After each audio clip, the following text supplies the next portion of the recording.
Tiff Macklem was appointed Governor of the Banque of Canada in June 2020 for a 7-year term. Mr. Macklem first joined the Banque of Canada in 1984 and held various senior positions, including Chief of Research and Advisor to the Governor. He was appointed Deputy Governor in 2004 and Senior Deputy Governor in 2010. During the global financial crisis, Mr. Macklem was Associate Deputy Minister at the Department of Finance and represented Canada at the G7, the G20, and the Financial Stability Board. From 2014 until his appointment as Governor, Mr. Macklem was the Dean of Rotman School of Management at the University of Toronto. So please join me in welcoming Tiff Macklem.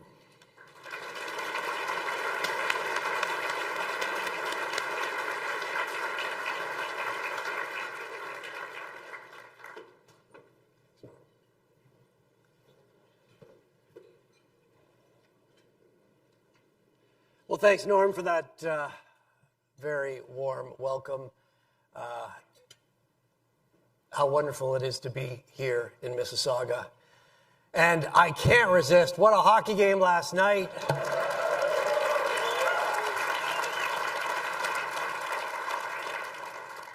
Canadian talent, Canadian speed, Canadian grit on full display.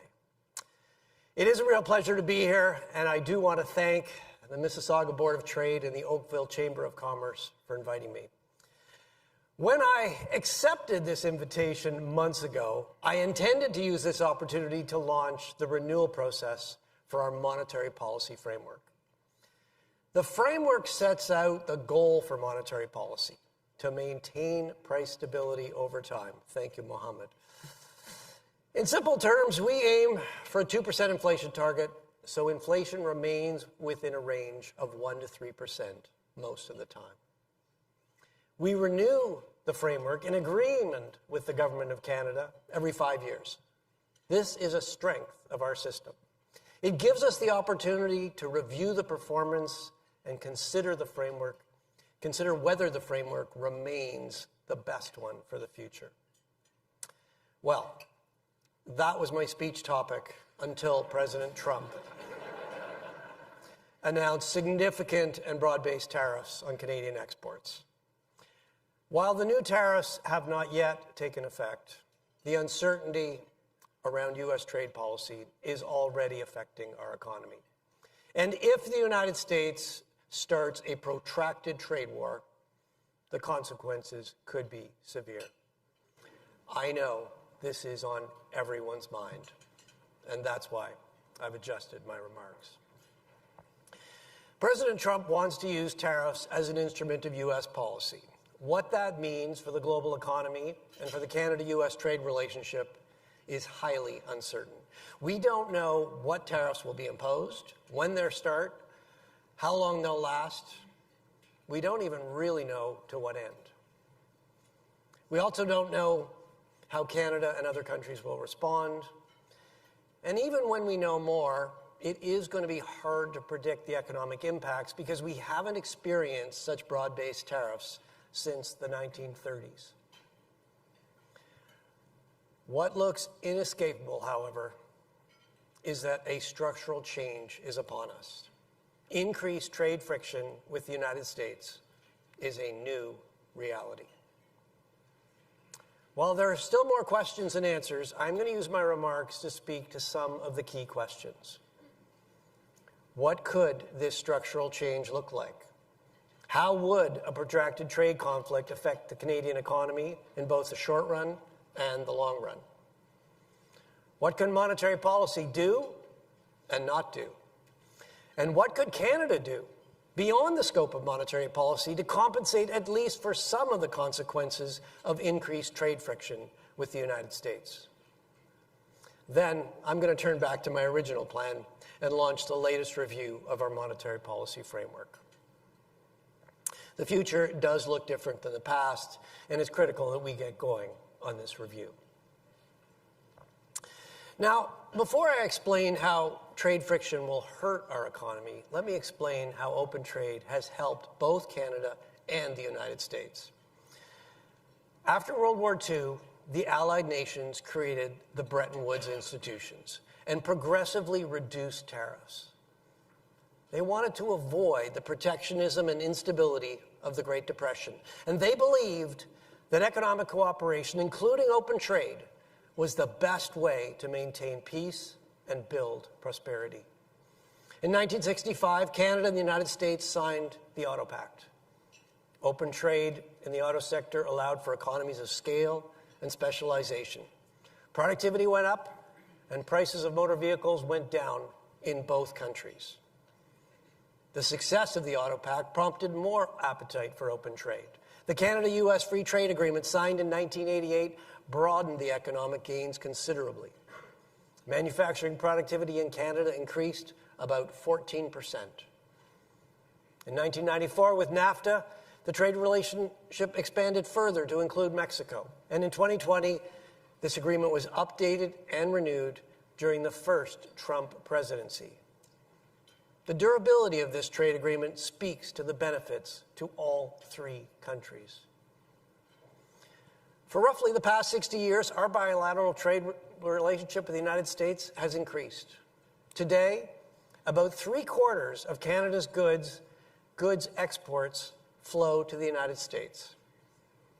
Canada is also the #1 export destination for the United States and the largest export destination partner for 32 of 50 states. Canada's biggest export to the United States is energy. Canadian oil, natural gas, gasoline, and electricity literally fuel the U.S. economy at a price no one else in the world can provide. And if we exclude our energy exports, the United States actually has a trade surplus with Canada. Open trade between Canada and the United States has benefited both countries, increasing efficiency, spurring investment, boosting productivity, and raising standards of living. A significant increase in tariffs will kick all this into reverse. The economic consequences of a protracted trade conflict would be severe, but it would be a very different shock than the COVID-19 shock. In the pandemic, we had a steep recession followed by a rapid recovery as the economy reopened. This time, if tariffs are long-lasting and broad-based, there won't be a bounce back. We may eventually regain our current rate of growth, but the level of output will be permanently lower. It's more than a shock. It's a structural change. Now, to get an estimate of how much lower production and incomes would be, you need an economic model. And as described in our January Monetary Policy Report, we have combined a multi-sector, multi-country trade model with our main macroeconomic models of the Canadian economy to examine the impacts of a protracted trade conflict. Now, I do want to emphasize that models are imperfect at the best of times. So we need to be cautious, and we need, in this case, to be more cautious than usual because the lack of historical experience with big increases in tariffs. So please do not interpret these results as a forecast, but more as an illustration of the economic impacts. So with that caveat, Chart 2 shows an estimate of the long-run effects of higher tariffs. The gray line shows the bank's projection from our January MPR, which is our base case projection without tariffs. Economic output is steadily climbing. The blue line shows the impact of the anticipated tariffs based on the executive order signed by President Trump on February 1st, plus retaliatory tariffs by Canada. That executive order calls for 25% tariffs on non-energy exports and 10% on energy exports to the United States. Based on this scenario, economic output initially falls, then it steadies and begins to grow again, but on a path that is 2.5% lower. Now, models can also help us understand the impact of tariffs in the short run. The effects I'm going to show you are expressed relative to that January projection, which I just showed you the baseline. Now, the first thing we would see is a marked decline in exports. As Canadian goods become more expensive, U.S. demand for those goods would decline.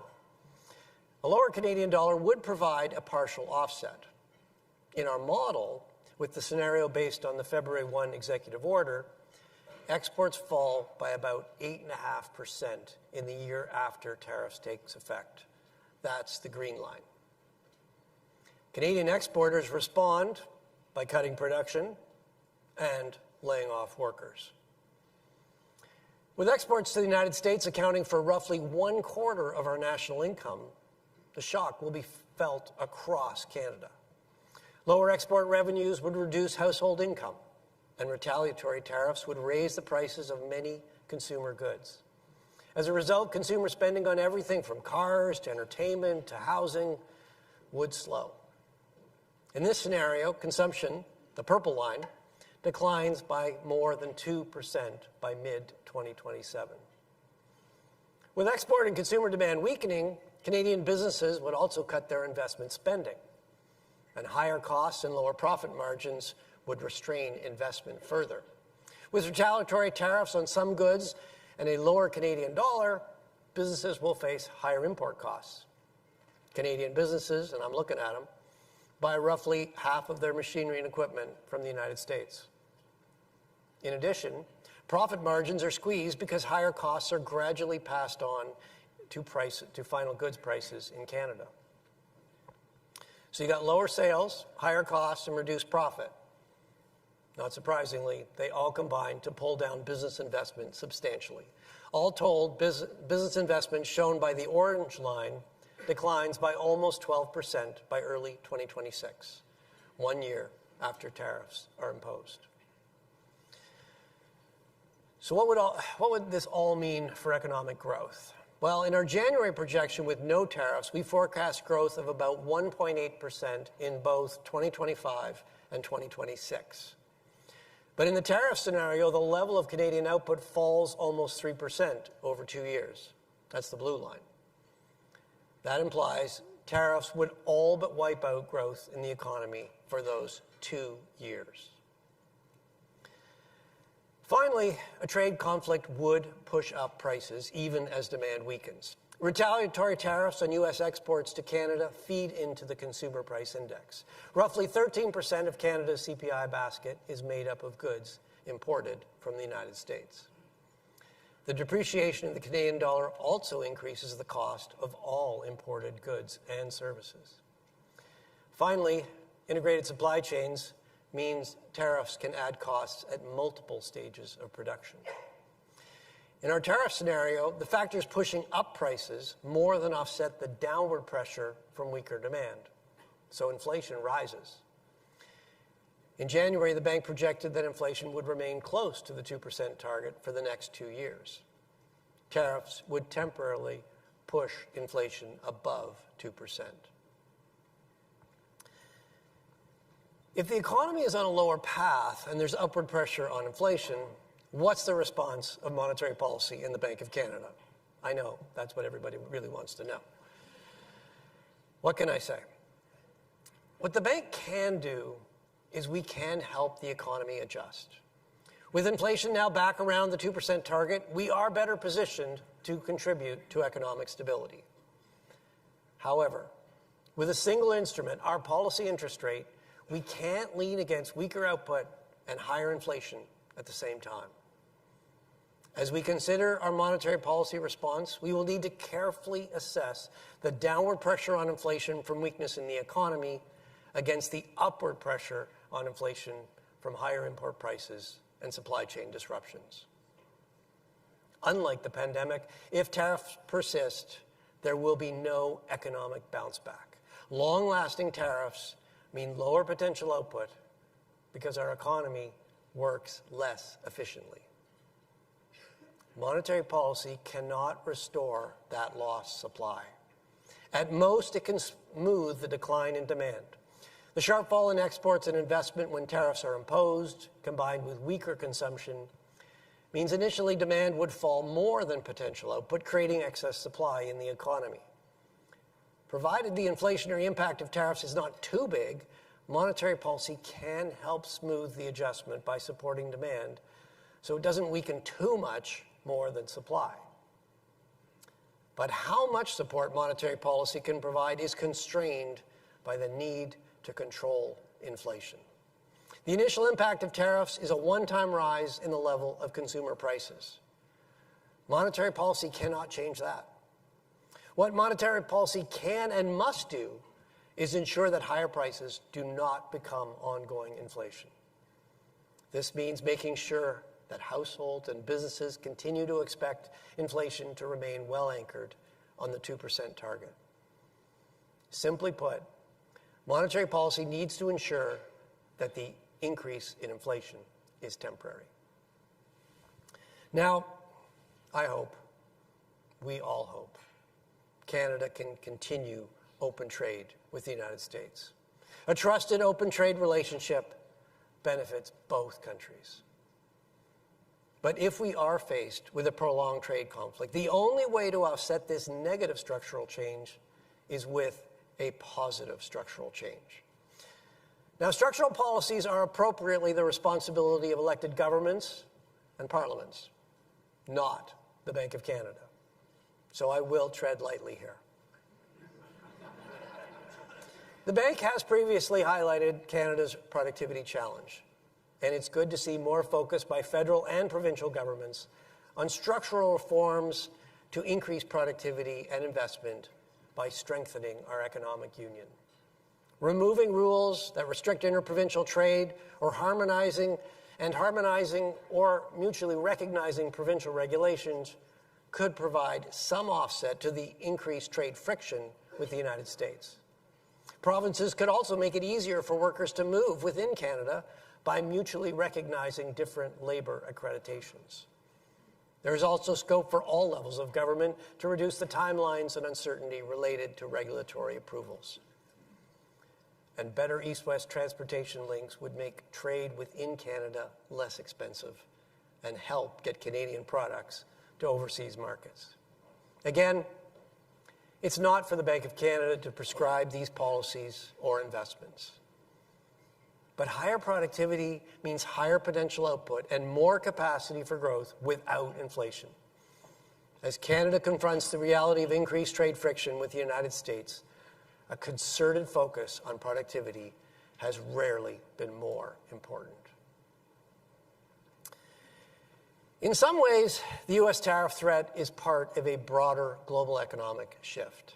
The structural tailwinds of peace, globalization, and demographics that helped keep inflation low are turning to headwinds, and the world looks increasingly shock-prone. Higher long-term interest rates, elevated sovereign debt, and slower economic growth have made the global economy more vulnerable. Compounding these are war, rising trade protectionism, and economic fragmentation. Canada also has a structural supply challenge in its housing market. For years, the supply of housing has not kept up with demand, and housing affordability has deteriorated. These shifts all have implications for inflation. They may put more upward pressure on prices, and a more shock-prone world means more volatility in inflation. And that brings me back to my original speech topic, the bank's flexible inflation targeting framework. Since 1995, the 2% target has been jointly agreed with the Government of Canada.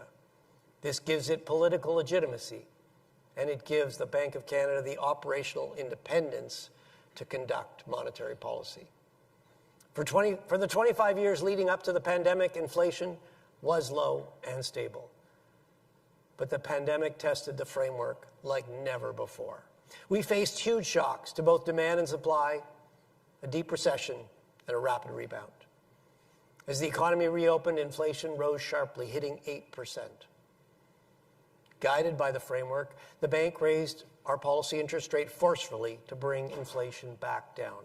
And since last summer, inflation has been close to 2%, and we've cut our policy rate to keep it there. In short, the framework was tested, and it proved resilient. The measure of the framework's success is not only whether inflation is close to 2%, it's also how the framework performs in the face of shocks, especially big ones. The next renewal of the framework is set for 2026, and the review begins now. Our focus in this review will be how we can improve the framework and its implementation to best address structural changes. We will consider several questions. With more supply shocks, do we need a richer playbook for monetary policy? The usual response to supply shocks is to look through them because they have a temporary impact on inflation. But we saw in the pandemic that supply shocks can be persistent and they can accumulate. The best response will depend on the situation. In a world with more volatility, how should we measure underlying inflation? No single measure of core inflation works for all circumstances. What measures are most robust in a shock-prone world? Should we focus on 2 or 3 preferred measures, or is a broader approach better? We also want to consider the interaction of monetary policy and housing. Housing affordability is a major concern for Canadians, and rising housing costs feed inflation. But monetary policy cannot directly increase housing supply. That's an issue for elected governments at all levels. Still, we must consider how monetary policy affects housing demand and supply, and how the imbalance between them feeds inflation in shelter prices. The question of housing market imbalances also matters for the measurement of underlying inflation. Does persistently high inflation in shelter prices distort our measures of core inflation? Finally, each time we've reviewed our framework, we've asked about the inflation target itself. In our 5 reviews since 1995, we've considered whether 2% is the right target, and we've weighed alternatives, including price level targeting and nominal GDP targeting, among others. Each time, we've concluded that 2% inflation is the right target. Canadians have told us they don't want higher inflation. They've also told us the 2% target is well known and well understood. That has helped anchor inflation expectations through thick and thin, including through the pandemic crisis. With trade conflict on our doorstep, we need to focus our resources on the most pressing and important issues for our monetary policy framework. In my view, now is not the time to question the anchor that has proven so effective in achieving price stability. Okay, we have covered a lot of ground. It's time for me to wrap up. L'économie canadienne est sur des bases plus solides. L'inflation est revenue à la cible. Les taux d'intérêt ont beaucoup baissé et les dépenses des ménages se sont renforcées. Mais une nouvelle crise est à nos portes. Si la menace tarifaire américaine se concrétise, les conséquences économiques seront graves. Un conflit commercial de longue durée ferait chuter les exportations et les investissements. Cela mènerait à des pertes d'emplois et ferait monter l'inflation dans les prochaines années.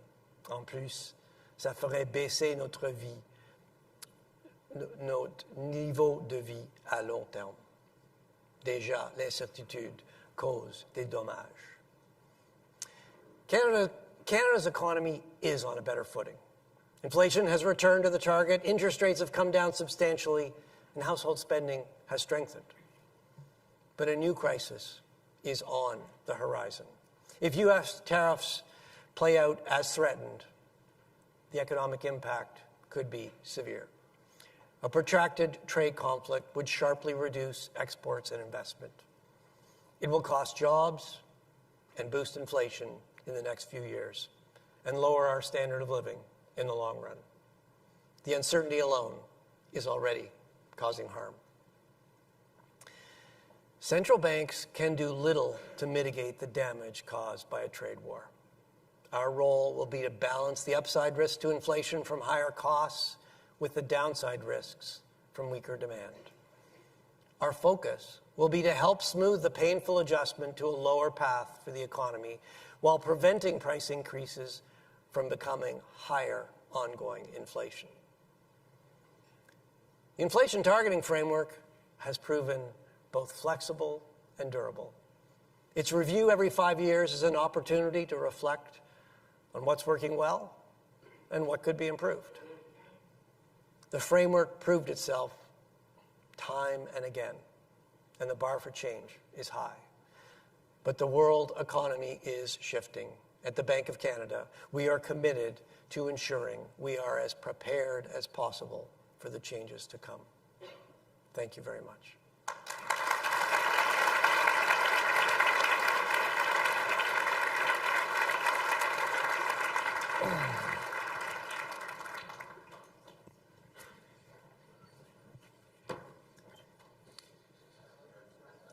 Thank you very much, Governor. I'm just making sure my mic's working. I think it is.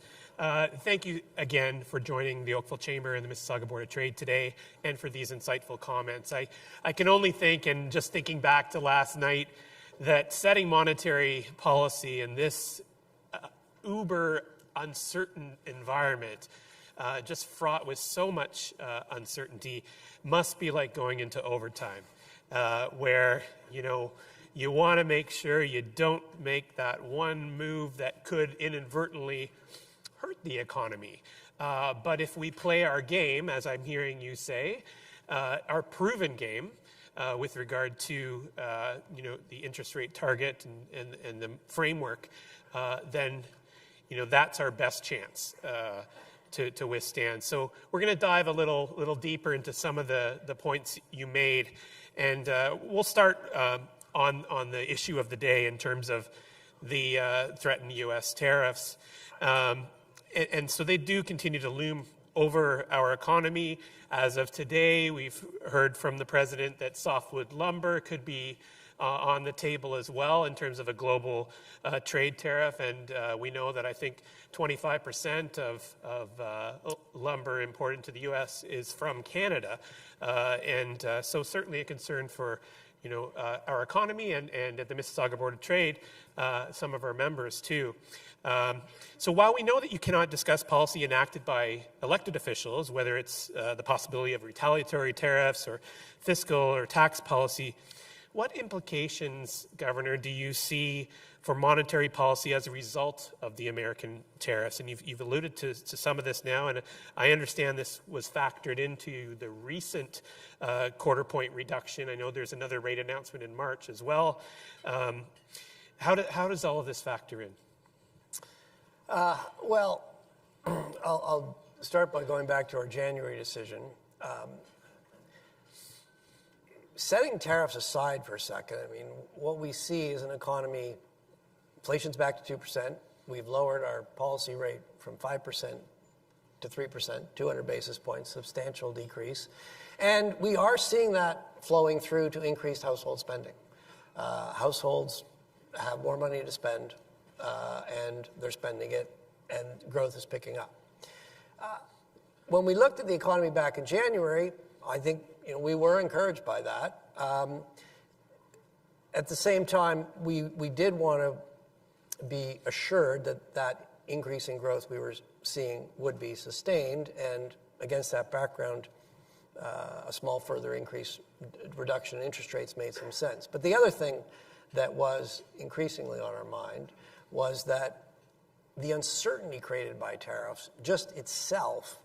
If you're a business, I'm looking at many of you are running businesses.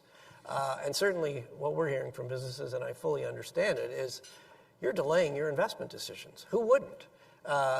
You're trying to navigate this uncertainty. You're looking at different contingency plans. Your supply chains are already getting disrupted. So you're delaying those decisions. And against that background, you're going to see a weaker investment, and I think that is going to start to spill into weaker consumer confidence. Since January, we're just starting to get that information, but you are starting to see some evidence of that. So yes, the fact, this increased uncertainty did weigh on our decision, and it reinforced our decision to cut by 25 basis points. Going forward, well, I tried to lay out in my remarks with lots of with charts and simulations, but let me just try to boil it down to a couple of key points. The first point I really wanted to stress is that, unfortunately, permanently higher tariffs means a permanently lower level of a permanently lower output path for the economy. And unfortunately, monetary policy can't fix that. Tariffs mean the economy is going to work less efficiently. There's going to be less investment. And so the path for output is going to be lower. We could, as a country, there are some structural things we could do to try to offset that, which I talked about. Yeah. But if you just confine it to monetary policy, we can't fix that. What we can do is we can try to help the adjustment to that lower. So in most of those simulations, what you see is that the demand slows faster than the long-run trajectory of the economy. So in other words, the economy kind of overshoots on the downside before it starts to come back to that new lower long-run path. So we can try to lean against that so that it doesn't undershoot too much. But at the same time, the implication of tariffs is costs will be higher for a variety of reasons. That will boost prices. That will boost inflation. And so we have to balance the support we can provide through the economy with the need to prevent inflation from an increase in the price level from becoming ongoing inflation. What we can't let happen is we can't let a tariff problem become an inflation problem. Thank you. And I'm also thinking about Deputy Governor Rogers last year flagging productivity, and you mentioned it in your remarks as well as being a real need. And to your point, if we see a softening of investment, what does that say about how we're going to address productivity and how important that is? Do you have some thoughts on that? Yeah, so as you mentioned, my colleague Carolyn Rogers, Senior Deputy Governor, gave an excellent speech last year. And she used this metaphor. So, we've all seen these signs, in case of emergency, break glass. And the thrust of her speech was, it is a break glass moment. Canada has suffered for basically since about 2000 from weak productivity growth. We have many great companies in this country that are investing, that are innovating, that are exporting, that are winning in world markets, but we don't have enough of them. And our average level of investment, when you compare it to U.S. companies, on average, Canadian companies are investing less. They're innovating less. And as a result, our productivity growth has been weaker. And productivity, it's a bit of an amorphous concept, but why is productivity growth so important? Well, for workers, productivity growth pays for higher wages. More productivity growth means people get paid more. For your businesses, it means you're more competitive domestically in global markets. You can expand your market. You can increase your profitability. For governments, it means that the tax base is growing without the cost base growing, so they can either cut taxes or improve services. And for monetary policy, it means the economy can grow more without inflationary pressure. So that's why there's this obsession with productivity. And what Carolyn was articulating about a year ago was we could see some of these structural headwinds. I mean, we could see protectionism was rising. We could see the tailwind of globalization was starting to reverse. And against that background, the imperative to invest in productivity becomes all the greater.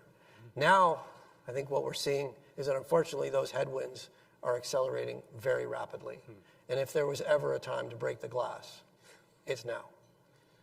Right, point taken. And you also mentioned internal trade, labor mobility between provinces, and we've been down this road many times in terms of our policymakers and the business community really pleading. And we've got Dan Tish here, CEO at the Ontario Chamber, and both the Ontario Chamber and the Canadian Chamber are saying this is the moment to truly address this issue. We've seen some openness from premiers, and most notably the Nova Scotia Premier, and I think our Premier as well, being generally on side with reducing these barriers.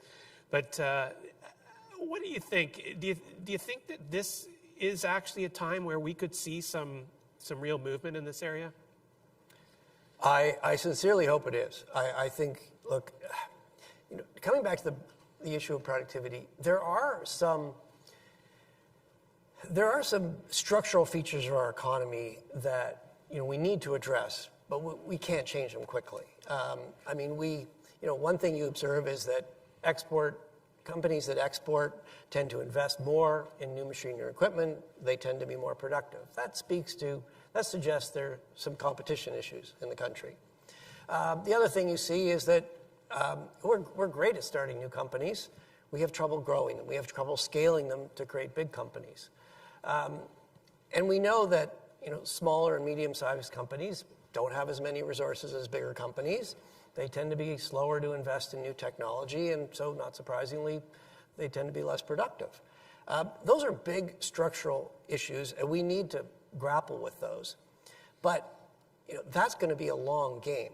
But there are some other things, and since we've just had an epic hockey game, I'm going to use a hockey analogy. I call them, we have these own goals. We have these things that we've done to ourselves that were well-intentioned, but they're having big costs. And in that bucket, and these are things we've done to ourselves, so we could undo them to ourselves. And in that bucket, I would put interprovincial trade barriers. We have many little regulatory differences between provinces that impede the flow of goods and services across the country because it adds costs. We could harmonize those, or even, if you want to do it even faster, we could just mutually recognize those regulatory differences across the country. There are procurement rules that prevent interprovincial activity. Yeah. And then the professional bodies. They're the professional bodies. The provinces could get together and mutually recognize, reduce these trade barriers. That would make it easier to trade within the country. And if it's more difficult to trade with our southern... Which it hasn't been up to this point. If it becomes more difficult to trade with the United States, why not make it easier to trade within our great country? We could also invest in better transportation links, rail, pipelines, ports. Isn't it true also for the struggle for talent? That if we're unable to move talent across the country... Well, that gets to these labor accreditations. Yeah. Yes, I think you could make it... we've got provincial bodies for accountants, for lawyers, for electricians, for doctors, for nurses. If we could cut through that, it would be easier for labor to move around the country. That would improve the allocation. That would improve productivity. Great. I want to move to a question related to monetary policy and its impact on sort of everyday Canadians. So just going back in time through the 90s and through to 2020, monetary policy was generally enacted in a period where inflation was low, economic growth was fairly consistent, aside from recessions of the early 90s and in 2008-9. During this period, inflation was low, and compared to the 70s and 80s, interest rates were low. When the pandemic started, this all changed, and Canada entered a recession, inflation skyrocketed. We know the story there. At one point in time, the bank, I'm sure you didn't want to do it, but needed to increase rates by 100 basis points in July 2022. While the shock of that interest rate hiking cycle has subsided, it appears that we've transitioned to a bit of a cutting cycle. We'll see how long that might persist. But with this period upon us, are you concerned that Canadians have become overly accustomed to lower interest rates in the past 3 decades? And if so, what are the implications? Well, we are concerned, and we've highlighted this now for a number of years, that household indebtedness in the last 15 years or so has increased considerably. And that means households in Canada are more vulnerable. If you've got higher debt, you're in a more vulnerable position. If something bad happens, you've got less resources to draw on. So that is something that it concerns us. It's something that we factor into the course of monetary policy. I mean, other things equal, if people are more indebted, it means they tend to be more sensitive to interest rates. So that's something that we factor in to our analysis. As you mentioned, yes, we had to raise rates very forcefully to get inflation back down. I don't want to minimize the difficulties that created for many businesses, for many Canadians, but it worked. And we didn't cause a recession. Yes, the economy slowed. It actually needed to slow. The economy was very overheated. That was what was generating the inflation, in part. It needed to slow, but it slowed without causing a recession. We got inflation back down. We've now lowered interest rates substantially. That does mean that if you have debt, the cost of that is going down, or when you renew your mortgage, hopefully it'll go down. But household indebtedness is still relatively high in Canada, and that is something that we have to keep an eye on. Great. And how about moving from households to governments? We've seen Canadian governments of various types and levels increase their debt to GDP ratios. From a monetary policy perspective, are you concerned about this? And if it's not a significant concern, at what point does it become a concern? Monetary policy is a big job. It's our job. Fiscal policy is also a big job, but it's the job of elected governments. So I try to keep in my lane in the hopes that they'll keep in their lane. There are some...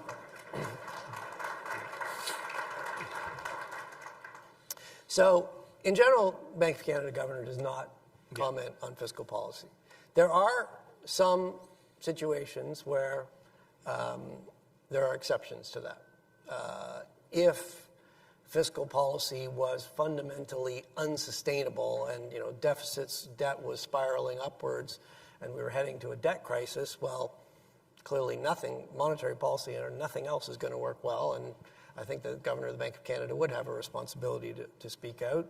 That's not the situation now, but we were in that situation actually in the early 1990s in Canada. Fortunately, we got scared straight and we learned our lesson. The other situation is where inflation's too high, the economy's in excess demand, the bank's raising interest rates to try to get inflation down, and governments are increasing spending. And that was, I did express some concern a couple of years ago. When inflation was high, we were raising rates forcefully. I did express concern that it would not be helpful if governments continued to increase spending and boosted demand at the same time we were trying to slow it to bring inflation down. Again, I mean, that's not the situation we're in today. Today, we've got an economy that we're back to 2% inflation. The economy actually has some excess supply. We've been lowering interest rates, so growth picks up to take up that excess supply. I'm in the space where I don't need to comment on fiscal policy. Fair enough. With interest rates now stabilizing, how does the Bank of Canada assess the risk of another housing market surge? Are affordability concerns likely to persist? Well, there's no question affordability concerns are here. They're real. And yes, they are likely to persist. I know I was looking at the numbers in the Mississauga area. It's a big issue in this region. Unfortunately, monetary policy can't solve that problem. And I mean, we had very low interest rates, and we got a big increase in prices. We had higher interest rates. Prices, of course, stopped going up, but they actually came down a little bit. But, of course, the cost of carrying a mortgage went up, so affordability didn't get any better. And I think this drives home the point. We had an affordability crisis, affordability problem at low interest rates. We have affordability problem at high interest rates. Interest rates aren't the solution. The solution is increasing the supply. of housing. And for that, you really need all levels of government. It really starts with municipal, but provincial and federal as well, working together to. And I will say, we have seen a big shift across the country. Municipalities, provinces, and the federal government are working together to increase the supply. Right. But it's not a problem that is going to get solved quickly. If you've got a 10-year deficit of supply, it wasn't created quickly, it's not going to be solved quickly, but it does need a persistent focus to solve that problem. Right, fair. And finally, our dollar currently sits in and around 70 cents to the US dollar. How does the bank see the Canadian dollar performing this year? I guess there's so much uncertainty around that. What impact will global trade uncertainties such as US-China relations or shifts in supply chains, as you mentioned, have on our economy? Well, a couple of things off the top. First of all, I want to emphasize that the Bank of Canada does not target the exchange rate. We target inflation. And in fact, the flexible exchange rate is part of that monetary policy framework that I was talking about. The flexible exchange rate actually allows us to run monetary policy that is geared to Canada. If we had a fixed exchange rate with the United States, we'd just have to do exactly what the Fed does. We would have to keep interest rates, and so interest rates would be a lot higher than they are now. The flexible exchange rate is an important part of our framework that allows us to run monetary policy geared to what the Canadian economy needs. The second for our exporters, enabling them to be more competitive on the lower dollar. Well, a lower dollar has multiple impacts. Yes, it makes our exporters more competitive. It also makes Canadians buying things from other countries more expensive. So, it gives and it takes. The other thing it stresses is that we don't forecast the Canadian dollar. When we run our forecasts, actually, we just hold the Canadian dollar at whatever it is. Having said that, look, clearly we've seen a material depreciation of the Canadian dollar. It was running around 74 cents. It's been about 69.70 now for about a month. What has caused that? Well, interest rates in Canada have moved down quite a bit more than they have in the United States. That is weighing a bit on the value of the Canadian dollar, but our analysis is that that's actually effect is pretty modest. What's been having a much bigger effect is the uncertainty caused by tariffs. And if you look at when the Canadian dollar depreciated, the timing aligns very much when President Trump first began threatening significant tariffs on Canada. Where the Canadian dollar goes from here, that is a harder question. It's going to depend a lot on how things evolve. But look, I think the market has built in a certain amount of depreciation already based on the threat. If that threat crystallizes and there are significant tariffs, I wouldn't be surprised if you saw some more movement. Some of it's already built in, but the markets are going to react to information like everybody else. Mm-hmm. I know that you're heading this weekend to G20, and I'm just curious, in speaking with your colleagues at other central banks and in the overall economist community, what are you hearing? What do you expect to hear when you're at the G20, or is everyone just sort of equally uncertain? Well, this will be the first major international meeting that I'm going to since the Trump administration has taken the presidency. So I expect, in Canada, obviously, we're very focused on trade. I think if you're in Europe, you're very focused on war and Russia's invasion of Ukraine, and where that process ends, how it ends, what the security situation is.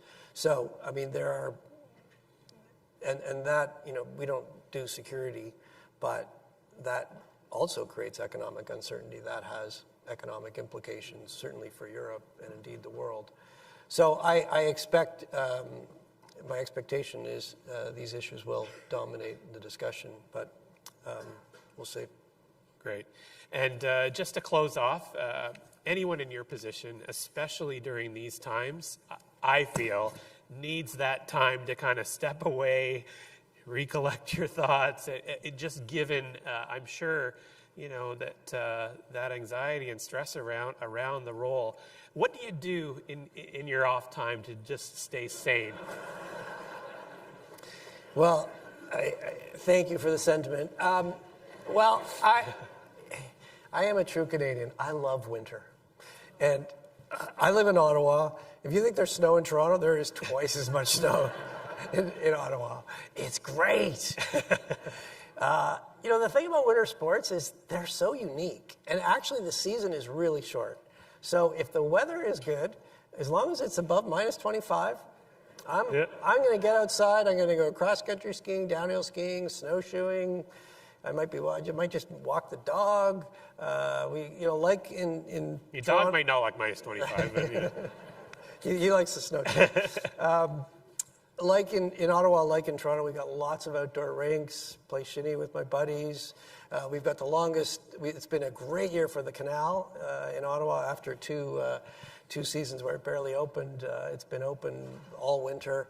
Ice has never been better. So yeah, get outside, breathe that cold air. That clears your mind. All right. I love to close off with that kind of question because it really shows there's a human being behind the guy with the numbers, right? So thank you so much, and I believe that we're going to have our partners at FCT come up and formally thank you.